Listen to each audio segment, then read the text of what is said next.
Welcome friends to another r/MaliciousCompliance video. If you want to join in on the fun, all you gotta do is hit those like and subscribe buttons down below. That said, our first story of the day is by Wonderful Touch 9488, a very embarrassed lady. So some years ago, I was doing a summer job working for my mom as her secretary. She's a doctor. I never looked like my mom and nobody knew I was her daughter. Patients just thought I was some intern or student. During all summer, this mean old lady came to the office almost every 2 days, not to see the doctors each time, but to sort of hang out in the secretary's office and chat, or ask for test results or whatever, but mainly to spend time and complain about everything. The usual secretary often indulges her because she's a regular, but she was in her holidays and I was the only one she could talk to. And talk she did. She was a racist, anti-everything, hypocrite, and above all, like I said, just plain mean. I always put up a facade with her, polite and smiling, and she seemed to love to teach life to a young girl like I was. One day, she decided to talk very badly about her doctor, my mom. She thought I was new and didn't know my boss very well, and was bolder than usual. She said all sorts of horrible things about her, trying to spread rumors about her carelessness or bad practice. Then she asked me a medical question about her test result. Sweetly, I asked her if she wants me to call the doctor to ask the question, since I'm not allowed to look at her file. She says, "Oh no, don't bother. The doctor never answers her phone. She just doesn't care." I say, "Mrs. D, your well-being is important. You should have the answer you're looking for. Let me try. If she sees your secretary number on the phone, maybe she'll answer." So I picked up the phone and called her. When she responded, because she always responds or calls back, I looked the old lady in the eyes with my biggest smile and said, "Hi Mom, I just had a long and interesting conversation with Mrs. D. She has some questions. Could you talk to her?" The face of this old hag when she realized she talked crap about the doctor in front of her daughter was priceless, and my favorite memory of this summer. My mom said to me that she didn't come back for 3 months and never talked again in front of any secretary. If you found yourself in a situation like this, would you play your cards right away and tell them pretty early into them complaining that the doctor they're complaining about is your mom? Or do you think you'd have it in you to hear out all those complaints and whatnot and drop it only at the very end of the whole ordeal? Let me know in the comments down below. Our next story is by Kilted Turtle. You've been using a broken device daily? How is that possible? Stories from my management job a long time ago when mainframes ruled the world. I worked for a university that was trying to be progressive in upgrades to systems. They had recently replaced all but one key punch machine with a stack of new glass terminals. The idea was that the lone key punch would help transition the new faculty members to get rid of cards. The computing center reported to the bursar, finance person. Initially, there was grumbling about the machines being gone to the bursar. We were told in no uncertain terms that they did not want to hear any more about the machines going away. About 6 months later, we announced that the key punch machine would be gone in 2 weeks. Bedlam happened. Many complaints to the bursar. Bursar is angry. We agree to hold a faculty meeting to discuss the issue. We meet in the executive conference room, which was conveniently next to the bursar's office. Meeting starts. Faculty members rail on about how they use the very important machine for their research and often use it 5 days a week. Ranting goes on for about 20 minutes and the bursar is getting more and more upset. "Hey bursar, there's a small box in your file/cache vault that's labeled Important Computing Center Materials. Can you send someone for it?" They say, "I'll go myself," and they stomp out. Back with the box, they say, "Can you look at the box and tell us what you see?" They say, "Brown paper wrapped box with dozens of stamps on it." They ask, "What are the stamps?" Bursar replies, "Looks like it's the official received stamp from my office with a date around 6 months ago on it." They say, "Can you open it please?" The bursar opens it and dumps a circuit board out of it onto the table saying, "What is that?" They say, "It's the control board for the key punch. It's been in that box, in your vault, for the last 6 months. The key punch hasn't worked a day since then." Silence in the room. "So, since nobody's been using the key punch for the last 6 months, are we okay to remove it?" Key punch was removed the next day. Admittedly, I'm a little confused in the story as to who was the one who actually put the box in the bursar's files or whatever. But the point of the matter is people were going bedlam and crazy and complaining about something that wasn't an issue. It just upset them just because it's I don't know, changing times, I guess. Our next story is by Arquistar, Swing Shift Scheduling Shenanigans. While reading other stories, I'm suddenly reminded of my own, so here's my contribution. About 10 years ago, I worked as a press operator for a company we'll call WSPG, because those are the actual initials, screw them. Some backstory: when hired on, you're told that there's occasional weekend work that's typically voluntary. Maybe in the 80s, but since the mid-90s, you're working your 40 plus every third weekend at a minimum. The policy stated that without adequate workers, you'd have to cover every third weekend, with the other 2 weekends being free. There was also a policy for low overtime, start of year-to-date overtime hours accrued, and low seniority coverage of weekends when they were really short. Nobody had a designated home machine. We all floated from machine to machine with the intent to keep fresh on everything, but with a reality of sticking the best operators on the most technically difficult operations, regardless of which machine it was on. This resulted in a lot of the time getting a crash course for 4 hours on Friday so that you could keep things going on Saturday and Sunday with mixed results.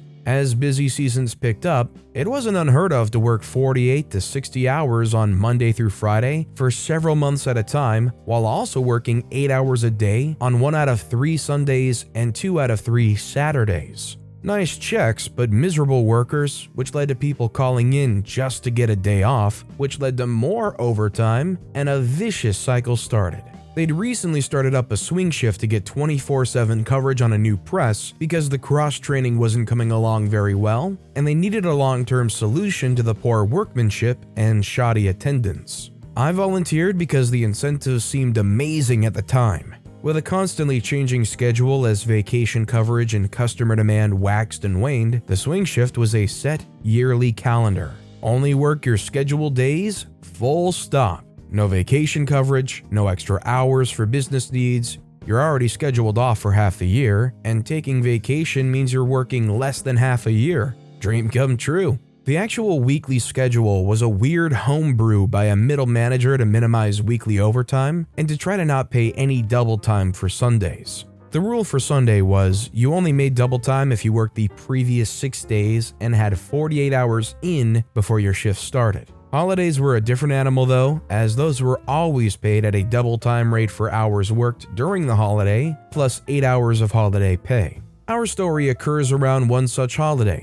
I was scheduled to work on Independence Day, America, and also the Sunday in the same week. So I volunteered for shifts here and there on my days off to load up on overtime and guarantee a healthy amount of double time, as I had to hit all 7 days worked. When payday came around, my check looked light, so I looked into it. I was working 7 p.m. the night before July 4th until 7 a.m. the morning of July 4th, what's considered by everybody there to be a July 4th shift, as most of the hours fall on July 4th. Payroll saw it otherwise though. After much back and forth, I found out that our clocking system just looks at a punch-in time to declare the date of the shift. A little experimentation, and I found out the cutoff was set at a strangely arbitrary time of 8:30 p.m. If you punch in before 8:30 p.m., it's considered a shift during that day.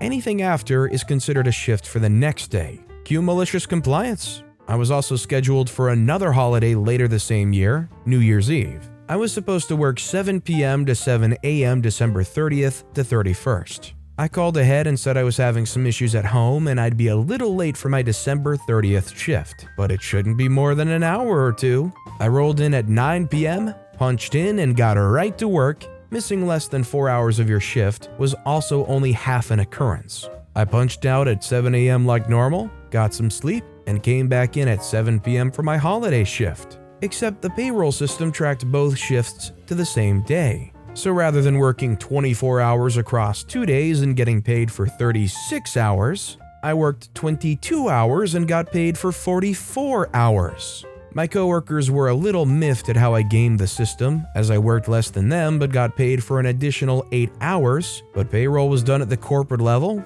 and in my eyes, I was just paying myself back for the hours they screwed me out of earlier in the year. I like to say it ended there, but there were several other times throughout the next 6 months where I was accidentally late and ended up making more because of it. That place was a nest of vipers though. No regrets for trying to get what I could out of them. I don't think you can really blame OP when you're working at a place that has this weird arbitrary limit that's literally designed to essentially scam you out of pay that you deserve. So by God, OP showing up an hour and a half late to work to get that extra 8 hours of pay, especially for compensation for getting screwed out of hours earlier in the year, just seems like some good karma, or at least some good payback. This next story is by Dr. Lagrangian, Infinite Loop with Supervisor on Performance Review. Another post reminded me of this performance review at another job 10 years ago. Supervisors were instructed to reduce bonuses, not that we knew that at the time. The manager had a script to follow, like a call center, and I wouldn't stop the review until I understood the content. This was the conversation loop I got them in, and yes, it repeated almost verbatim each time. Supervisor, translated from stupid to plain speak, said, "So to be clear, it is one of your duties to go above and beyond the needs of the customer." I say, "Oh, like when I did X or was acting lead?" They say, "Yes, exactly. Now to explain the bonus structure, a 3 is meeting standards. And to go beyond a 3, you really have to do well. You really have to go above and beyond to meet a 5. Oh, and at a 1, you get fired. At a 2, you get remediation. At a 3, you get to keep your job. At a 4, you get a $200 bonus. And at a 5, you get the 1% raise." I say, "I understand. So I'll get the raise, right?" They say, "No, you get a 3. I say, "But you said a 3 is standard. I went above and beyond to do things, like be acting lead." They say, "Yes, but you were supposed to do those things." I say, "I was supposed to, but you said those things were going above and beyond. So I'm a 5. They say, "But going above and beyond is one of your duties as an employee here. You're supposed to do that,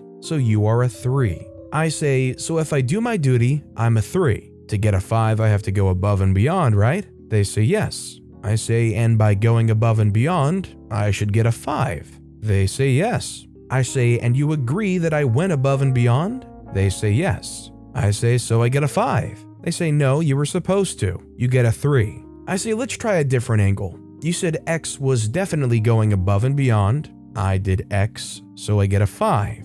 They say, "So you did X on the 23rd of month before the start of this reporting period. Doesn't count for now." I say, "So it should count for the previous reporting period then." They say, "We discussed the last performance review on the 20th of the month, and you didn't bring it up." I say, "But I couldn't bring it up because it hadn't happened yet. It clearly happened between the last review and this review, right?" They say, "Yes." I say, "So I get a 5 for going above and beyond, right?" They say, "You were supposed to go above and beyond, so you did what the job required of you, so you get a 3.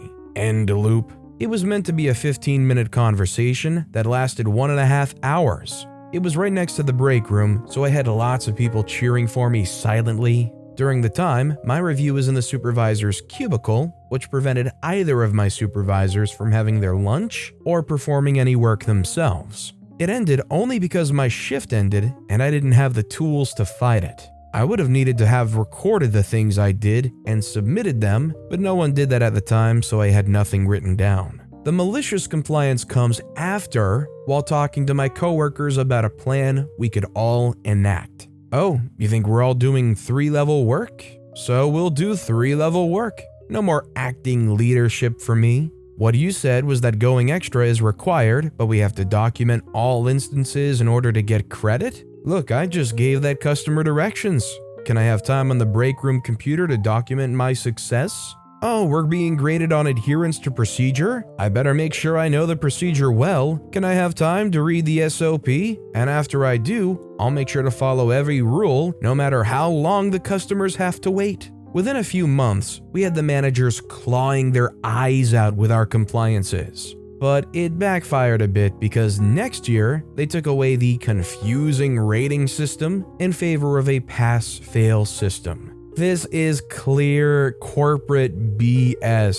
The whole, "Okay, well, if you get a 5, you'll get this raise that you should be getting anyways, but we're gonna make it really hard to achieve. And then we're gonna downplay all of your successes, so don't ever expect to get there. You're gonna be stuck with your consolation prize. You're gonna get one of those little plastic gotcha capsules with a plastic ring in it. You'll be allowed free access to 1 gumball from the gumball machine every lunch break. Keep up the good work, level 3, you." But with that being said, that's all the time we have for today. So of all these stories I've read today, which is your favorite and why? Let me know in the comments down below. And if you haven't yet, if you could like and subscribe, that would mean a lot to me. Whatever you do, whether it's liking, subscribing, turning notifications on, all of it helps grow this channel and I appreciate the heck out of it. So until next time, I'll see you all tomorrow with some more stories.